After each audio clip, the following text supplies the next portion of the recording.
wedding photography behind the scenes today at a 3-hour wedding day. All natural light and half of it's cat photography, so I guess come with us.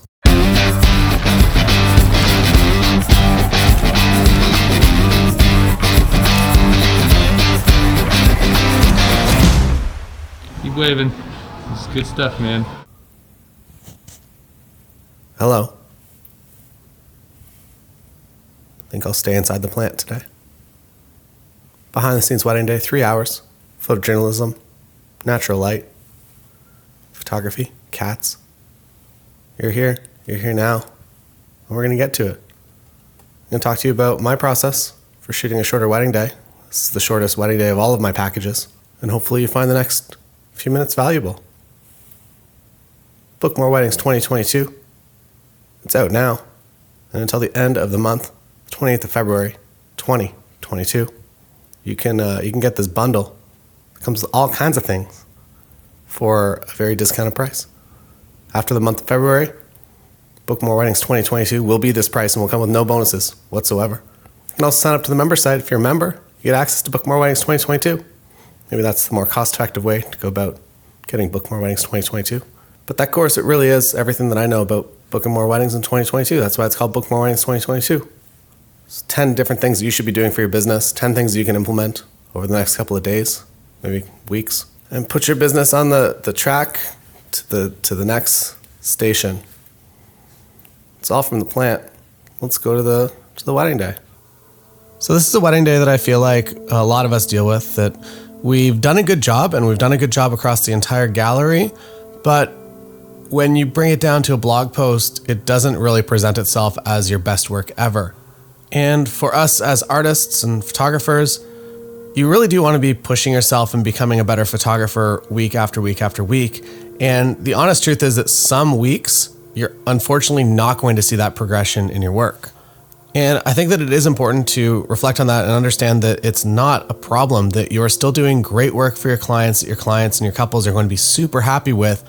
But maybe at your core, you don't really feel like you progressed as an artist on this day. I think that in the beginning stages of a wedding photography career, you really get addicted to the fact that every single time you go out, you are seeing a lot of progress in your skill.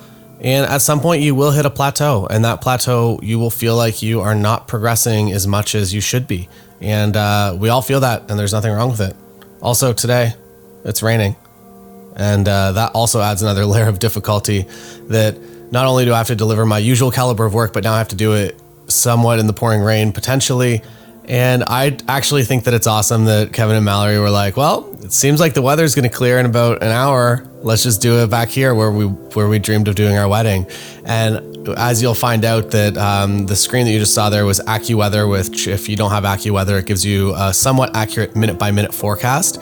And it showed that it was about to clear in about 10 minutes or less. So it goes from pouring rain in this specific location to clear skies just in time for the ceremony, which is amazing. Is it an ideal scenario? No, there's a lot of stress. Also today, shorter day. I didn't even do any getting ready photos. That wasn't really part of what they wanted. I've discovered over the past couple of years, I've talked about this so many times on the channel. Don't forget to subscribe to the channel if you're not yet subscribed. The engagement sessions seem to be less and less. And I will also say that for sure last year and the year before, that getting ready photos were much less important to my couples.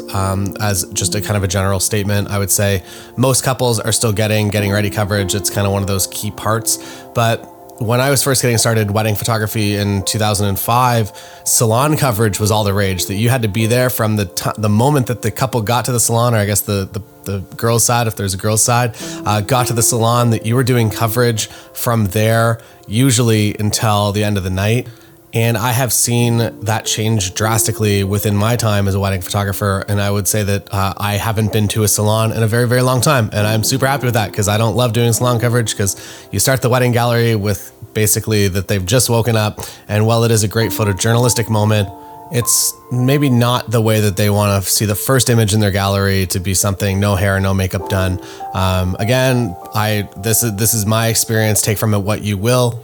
But I've definitely seen the salon coverage aspect of wedding photography disappearing, and I love it.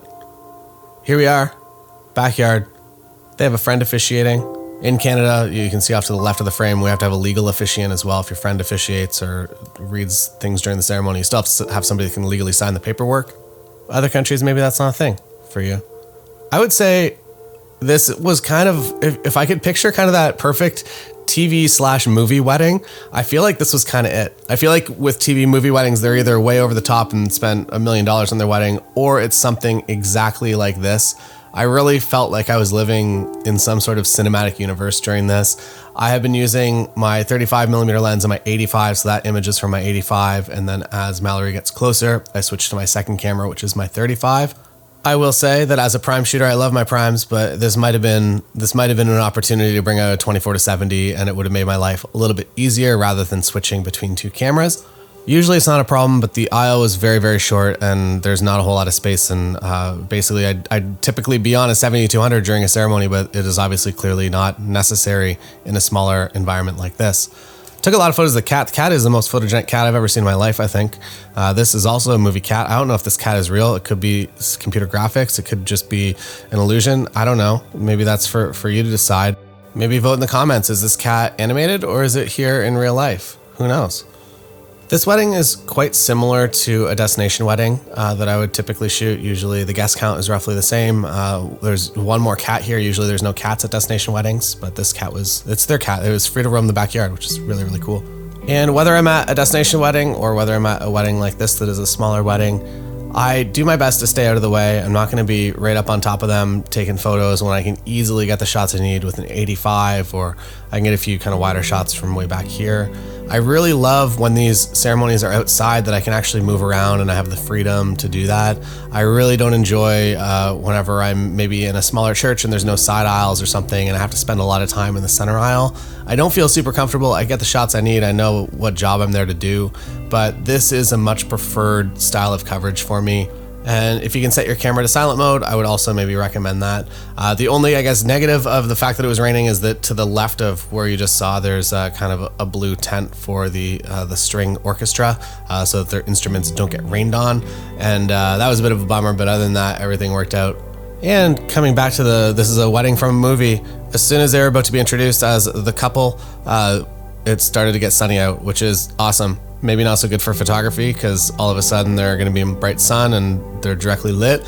But I would say as an experience on the wedding day, like absolutely amazing. Everyone was kind of blown away with the fact that over a half hour it went from complete thunderstorm, pouring rain up into just a nice relaxing time in the backyard, having a few cocktails, glass of wine, a few hors d'oeuvres before heading to, I guess there is a second location today, and that second location is a hotel that is within walking distance.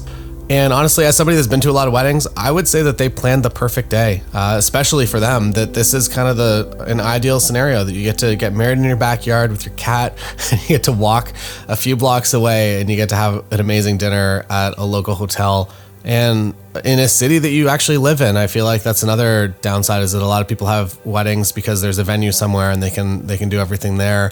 Whereas I feel like when you actually get married in your local hometown, or at least a town that you've spent a lot of time in, I feel like it's just a much more valuable and meaningful day for you overall. My candid lens is an 85mm Samyang. I really enjoy the Samyang 85 1.4 for the Canon RF series. I love the 85 1.2. I use that a bunch, maybe 2 years ago now, and it's a great lens. The problem is that it's very, very heavy, and also it's, I would say, double or triple the cost of this lens. I think the profile of this, the weight, I just feel more comfortable, I think, overall with this 85mm lens. I also really enjoy using mirrorless cameras now. I have for a bunch of years now. And one of the reasons is during candids, you don't have to have your face up to the camera. You can just be kind of shooting from the hip and getting very good in-focus images, as well as just not directing too much attention at yourself. When you got your face in the camera, people tend to stare at you. But when you're just looking at a screen, moving around, you can be a lot more stealthy, and you can actually get real moments, and you can get close to people and get those real moments also, since you don't have to, you can shoot from the hip, you can kind of know where your frame is, and you can usually hit it, and you don't actually have to be too conscious of kind of what you're doing. You can be more in the actual environment and paying attention to who's having a good time, rather than just staring through your camera and trying to hit that focus point, because your camera will just do it for you. And we're walking towards kind of the downtown core now, and I know an alleyway that I might want to stop them for just a couple of photos. I don't want to make it a full photo session, but just a couple of pictures when we get there. All Arm around each other, just kind of smile and face towards me here. Beautiful. All right, looks good. I will say a lot of the time I shoot from my screen now, but when I'm in situations like this, I am still through the viewfinder. That looks amazing. Do you guys want to turn around and come back towards me? This looks really nice with the Walper. And you can look at each other kind of like you were doing over there, just pretending that I'm not just standing right here. That's beautiful. And you can look towards me for the last one here. Awesome. That's great. Samyang 85 really making this image come together when you get that nice three-dimensional light. Does a really good job. And if you want to just kind of look towards my camera for one or two here. It looks like it's like a proper studio. Like that I brought in a bunch of lights and we lit this. Can I rotate you guys like this, just other way? That's good, like that. Beautiful. So minor tweak here, that's the first image. A little too much kind of side light. Rotating them just marginally this way makes for a much better image. And as far as jackpot indoor locations go, I would say that this is maybe one of them with the beautiful light coming in diffused through the curtains. Really couldn't ask for anything better.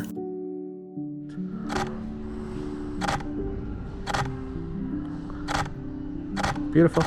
And then the sun came out and made the lighting even better somehow. I didn't know it was possible, but it is. It's better now. It's good. One funny thing I'm starting to notice when I look back through my work, if I was shooting a digital SLR and I can only get the focus point to a certain spot, I had very much a tendency to cut people's feet off or get really close to the bottom of the frame. I find with mirrorless, I can actually make the compositions that I want to make, and the camera just kind of does it. I think that looks good. And then get as close as you kind of can, and if you want to angle yourselves a little bit kind of towards the center. All right, looks great. A few family photos, and then we are going to leave this beautiful softbox studio environment forever. And that's all for the wedding day. Hope you enjoyed the ride. Don't forget, if you want to get to the next train station on your wedding photography journey, head on over to Book More Weddings 2022 until the end of the month, February 28th, which is coming soon. You can get that with all the bonuses. It comes with all the bonuses. And then you can have plants too. Until next time, see you next time. Maybe we'll be in a plant, maybe we won't. You never know on this channel. Bye. Oh, get out of here.